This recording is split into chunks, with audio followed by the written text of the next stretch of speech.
Jadi saya pikir proses naturalisasi atau juga memanggil pemain keturunan untuk membela tim nasional Indonesia bukanlah sesuatu yang salah. Memanggil pemain-pemain keturunan yang punya darah Indonesia dan juga pemain-pemain yang bisa memilih menjadi warga negara Indonesia untuk membela tim nasional Indonesia agar tim nasional Indonesia bisa lebih cepat, ya, saya ulangin lagi, lebih cepat bersaing di level Asia.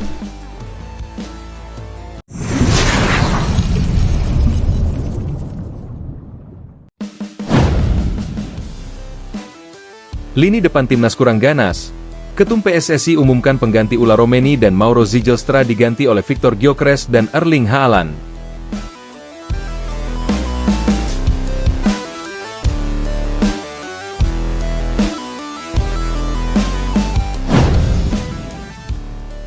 Ketika publik sepak bola Indonesia tengah menaruh ekspektasi tinggi terhadap kiprah timnas Indonesia di babak round 4 kualifikasi Piala Dunia 2026, satu isu besar mencuat yang menjadi pusat perhatian.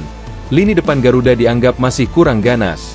Walaupun sudah ada sederet nama pemain keturunan seperti Ulla Romeni dan Mauro Zijlstra yang sempat digadang-gadang sebagai jawaban dari problem ketajaman, performa mereka ternyata belum memenuhi ekspektasi.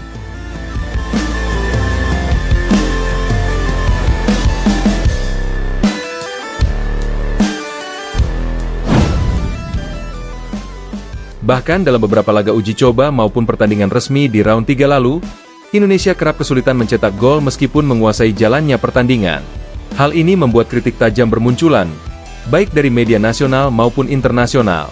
Lini depan Garuda disebut kurang efektif, tidak memiliki predator sejati di kotak penalti, dan terkesan kehilangan finishing touch yang mematikan.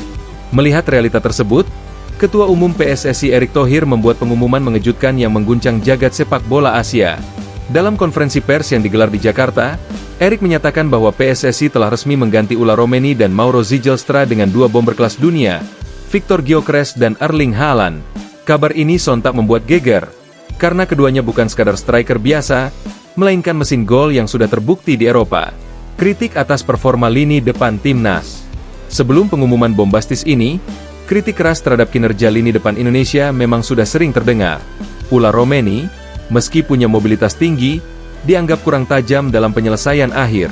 Beberapa peluang emas yang gagal ia konversi menjadi gol memunculkan keraguan di kalangan fans. Begitu juga Mauro Zijlstra, striker muda yang disebut punya potensi besar, justru masih terlihat ragu-ragu di laga-laga besar. Adaptasi dengan gaya main Asia yang keras dan penuh pressing membuatnya kesulitan tampil konsisten.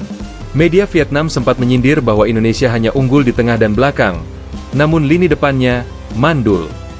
Sementara media Malaysia terang-terangan mengejek dengan menyebut Garuda tanpa taring. Bahkan ada pula pengamat asing yang membandingkan performa striker Indonesia dengan striker-striker top Asia lain seperti Son Heung-min, Mehdi Taremi, hingga Akram Afif. Langkah nekat Erick Thohir. Erick Thohir bukan orang yang tinggal diam. Sebagai Ketua Umum PSSI, ia tahu bahwa target besar Indonesia adalah lolos ke Piala Dunia 2026. Round 4 kualifikasi bukan sekadar tahap formalitas, tetapi menjadi penentu sejarah. Dalam pernyataannya, Erick menyebut bahwa dirinya sudah berkomunikasi dengan pemerintah, FIFA, hingga pihak klub Eropa untuk memuluskan langkah mendatangkan dua nama besar, Victor Gyökeres dan Erling Haaland. Sepak bola Indonesia tidak boleh setengah-setengah. Jika kita ingin bersaing dengan Jepang, Korea Selatan, Arab Saudi, bahkan Australia, kita membutuhkan lini depan yang ganas. Dengan segala pertimbangan, kami resmi menghadirkan Victor Gyökeres dan Erling Haaland untuk memperkuat timnas Indonesia, ujar Erick penuh wibawa. Ucapan itu langsung menjadi headline di berbagai media olahraga dunia. Sky Sports, BBC, ESPN, hingga media Asia Tenggara ramai memberitakan keputusan mengejutkan ini. Siapa Victor Gyökeres? Victor Gyökeres adalah striker asal Swedia yang dalam beberapa musim terakhir tampil luar biasa di Sporting CP, Portugal. Dengan postur tinggi besar, kekuatan fisik prima, serta kemampuan duel udara yang menakutkan, Gyökeres menjadi salah satu striker paling berbahaya di Eropa. Dalam semusim saja, ia mampu mencetak puluhan gol di Liga Portugal dan kompetisi Eropa. Banyak klub raksasa seperti Arsenal, Chelsea, dan Barcelona sempat dikabarkan mengincarnya. Namun, kini nama Gyökeres justru mencuat ke publik Indonesia karena kabar naturalisasinya untuk Garuda. Erling Haaland, mesin gol dunia. Jika Gyökeres dianggap kelas elit, maka Erling Haaland adalah superstar sejati. Striker Manchester City ini dikenal sebagai predator paling mematikan di Eropa. Catatan golnya di Premier League maupun Liga Champions sudah menjadi bukti. Dengan tubuh jangkung, kecepatan lari luar biasa, insting gol tajam, serta akurasi tembakan tinggi, Haaland hampir tak tergantikan di level klub. Kehadirannya di timnas Indonesia tentu menjadi sesuatu yang sulit dipercaya banyak pihak. Namun, dalam penjelasan Erik, Haaland disebut memiliki garis keturunan jauh dari Indonesia melalui salah satu leluhur keluarganya. Celah inilah yang membuat proses naturalisasi dimungkinkan, meskipun sempat menuai perdebatan panjang. Reaksi publik. Pengumuman ini sontak membuat media sosial Indonesia bergemuruh. Tagar Haaland gabung Garuda dan Gyökeres Indonesia langsung trending di Twitter, X. Ribuan komentar bermunculan, mulai dari yang antusias hingga skeptis.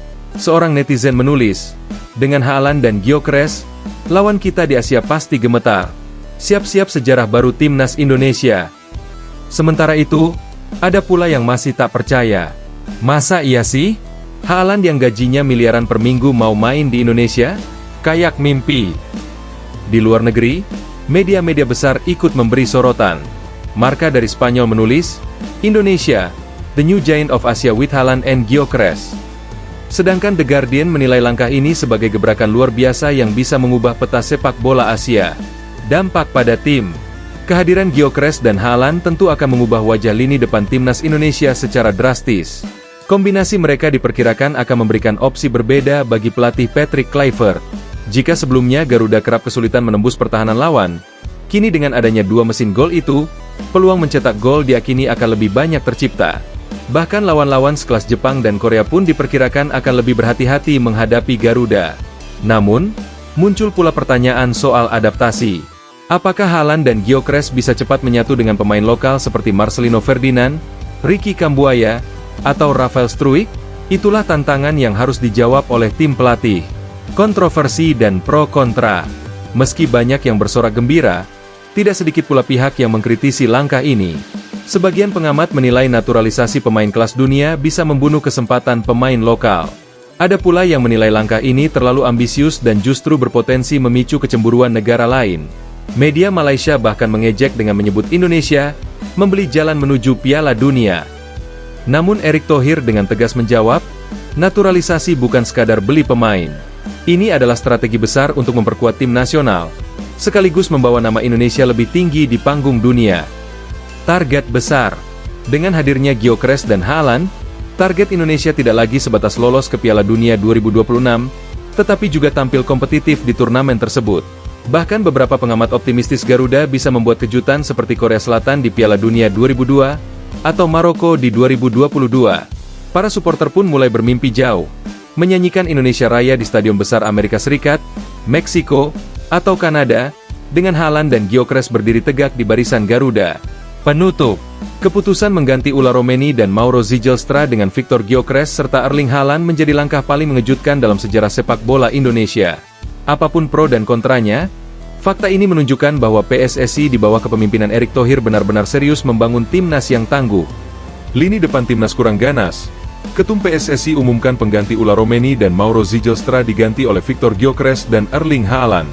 Ketika publik sepak bola Indonesia tengah menaruh ekspektasi tinggi terhadap kiprah timnas Indonesia di babak round 4 kualifikasi Piala Dunia 2026, satu isu besar mencuat yang menjadi pusat perhatian.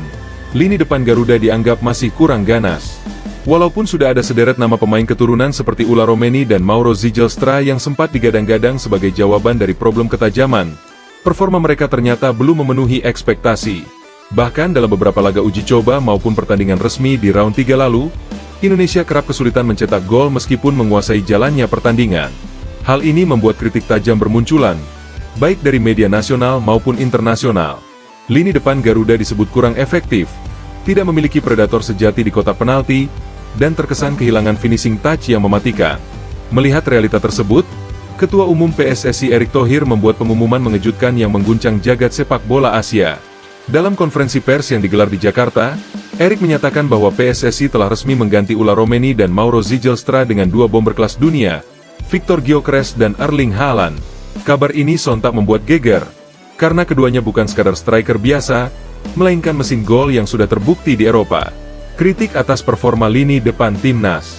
Sebelum pengumuman bombastis ini, Kritik keras terhadap kinerja lini depan Indonesia memang sudah sering terdengar. Ulah Romeni, meski punya mobilitas tinggi, dianggap kurang tajam dalam penyelesaian akhir. Beberapa peluang emas yang gagal ia konversi menjadi gol memunculkan keraguan di kalangan fans. Begitu juga Mauro Zijlstra, striker muda yang disebut punya potensi besar, justru masih terlihat